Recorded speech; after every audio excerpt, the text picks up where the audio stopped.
श्री गीता उपनिषदों का सार है। महाभारत युद्ध के समय रणभूमि में भगवान श्री कृष्ण ने अर्जुन को जो ज्ञान दिया था वह गीता में बताया गया है। गीता में ऐसी बहुत सी बातें हैं जो मनुष्य को जीवन की कई कठिनाइयों को आसान बनाती है। इतना ही नहीं, गीता पढ़ने पर मनुष्य को बहुत सी नई जानकारियां भी मिलती है। साथ ही हर अध्याय के नियमित पाठ का अपना लाभ और महत्व है। भगवान शिव ने देवी पार्वती को गीता के पहले अध्याय के पाठ का महत्व जो बताया है वही यहाँ आपके लिए प्रस्तुत है। लेकिन गीता के पहले अध्याय के महत्व को जानने से पहले जान लीजिए श्रीमद् भगवद गीता के प्रथम अध्याय की खास बातें। गीता के पहले अध्याय का नाम अर्जुन विषाद योग है। इस अध्याय में कुरुक्षेत्र के मैदान में उपस्थित बंधुओं और संबंधियों को सामने देखकर अर्जुन के मन में उठे विषाद और मनस्थिति का वर्णन किया गया है, जिसे संजय धृतराष्ट्र को बताते हैं। एक समय पार्वती जी ने पूछा है, महादेव जी किस ज्ञान के बल पर संसार के सब लोग आपको शिव कहकर पूजते हैं? मृगछाला उड़े और अपने सभी अंगों में शमशान की विभूति लगाएं, गले में सर्प और नर मुंडों की माला पहने हुए हो, इनमें तो कोई भी पवित्र नहीं, फिर आप किस ज्ञान से पवित्र माने जाते हैं?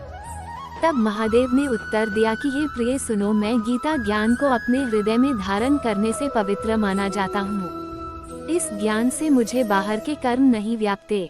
तब पार्वती जी ने कहा कि हे भगवान, जिस गीता ज्ञान की आप ऐसी स्तुति करते हैं उसके श्रवण करने से कोई कृतार्थ भी हुआ है? महादेव ने उत्तर देते हुए कहा कि इस ज्ञान को सुनकर बहुत से जीव कृतार्थ हुए हैं और आगे भी होंगे।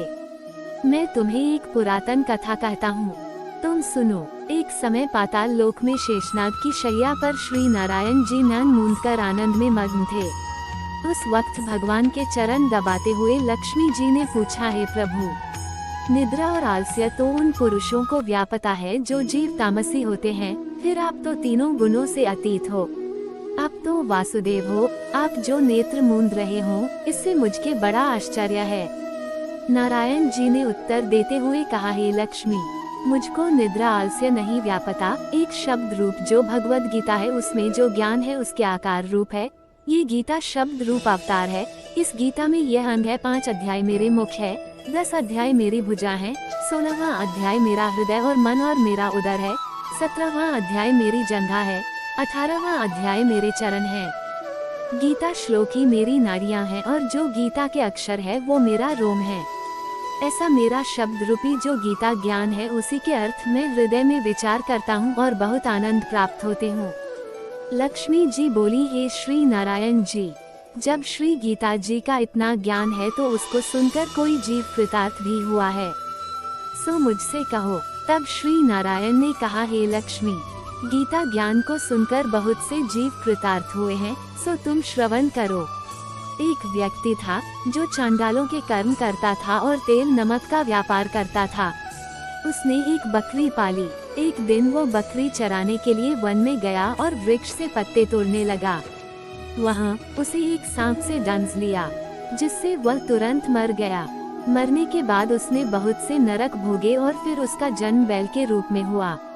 उस बैल को एक भिक्षुक ने मोल लिया। वह भिक्षुक उस पर चढ़कर सारे दिन मांगता फिरे, जो कुछ भिक्षा मांगकर लाता वह उसे अपने परिवार के साथ मिलकर खाता और वो बैल सारी रात द्वार पर खड़ा रहता। उसके खाने पीने का भी कोई ख्याल नहीं करता था और सुबह होते ही बैल पर चढ़कर फिर मांगने निकल जाता। जब बहुत दिन हो गए तो वह बैल भूख से गिर गया, लेकिन उसके प्राण नहीं निकले। नगर के लोगों ने देखा और उस बैल को कोई तीर्थ का फल दे तो कोई व्रत का फल दे, तब भी उस बैल के प्राण नहीं छूटे। एक दिन गणिका आई, उसने लोगों से पूछा, ये कैसी भीड़ है? तो उन्होंने कहा कि इसके प्राण नहीं निकलते, अनेक पुण्यों का फल दे रहे हैं तो भी इसकी मुक्ति नहीं होती। तब गणिका ने कहा कि मैंने जो कर्म किया है उसका फल मैंने इस बैल को दिया है। इतना कहते ही बैल की मुक्ति हो गई। तब बैल ने एक ब्राह्मण के घर जन्म लिया। पिता ने उसका नाम सुशर्मा रखा। उसके पिता ने उसे पढ़ाया लिखाया। उसको अपने पिछले जन्म की सुध थी। उसने एक दिन मन में विचार किया, जिस गणिका ने मुझे बैल की योनि से छुड़ाया था उसका दर्शन करूं। विप्र चलते चलते गणिका के घर गया और कहा, आप मुझे पहचानती हैं? गणिका ने कहा, मैं नहीं जानती तुम कौन हो। तब उसने कहा कि मैं वही बैल हूँ जिसको आपने अपने पुण्य दिए थे। तब मैं बैल की योनि से छूटा था, अब मैं विप्र के घर जन्म हूँ। आप अपना पुण्य बताएं। गणिका ने कहा कि मैंने अपने जाने पुण्य नहीं किया, परंतु मेरे घर एक तोता है। वह रोज सवेरे कुछ पढ़ता है, मैं उसका वाक्य सुनती हूँ, उस पुण्य का फल मैंने तुम्हें दे दिया। तब विप्र ने तोते से पूछा कि तू सवेरे क्या पढ़ता है। तोते ने कहा, मैं पिछले जन्म में विप्र का पुत्र था। मेरे पिता ने मुझे गीता के पहले अध्याय का पाठ सुनाया करते थे। एक दिन मैंने गुरु से कहा कि मुझको आपने क्या पढ़ाया है। तब गुरुजी ने मुझे शाप दिया कि तू तोता बन जा। इसके बाद से मैं तोता बन गया। एक दिन बहेलिया मुझे पकड़ ले आया और एक विप्र ने मुझे मोल ले लिया। वह विप्र भी अपने पुत्र को गीता का पाठ सिखाता था। तब मैंने भी ये पाठ सीख लिया।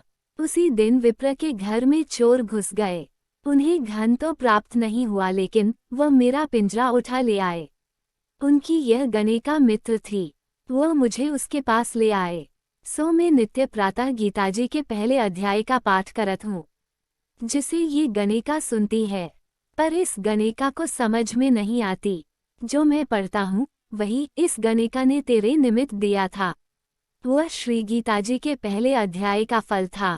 तब विप्र ने कहा कि हे तोते, तू भी विप्र है, मेरे आशीर्वाद से तेरा कल्याण हो। सो हे लक्ष्मी। विप्र के इतना कहते ही वह तोता भी मुक्ति को प्राप्त हो गया। तब गणिका ने बुरे कर्म छोड़ भले कर्म ग्रहण किए और नित्य स्नान करके श्री गीताजी के प्रथम अध्याय का पाठ करना शुरू कर दिया, जिससे उसकी भी मुक्ति हो गई।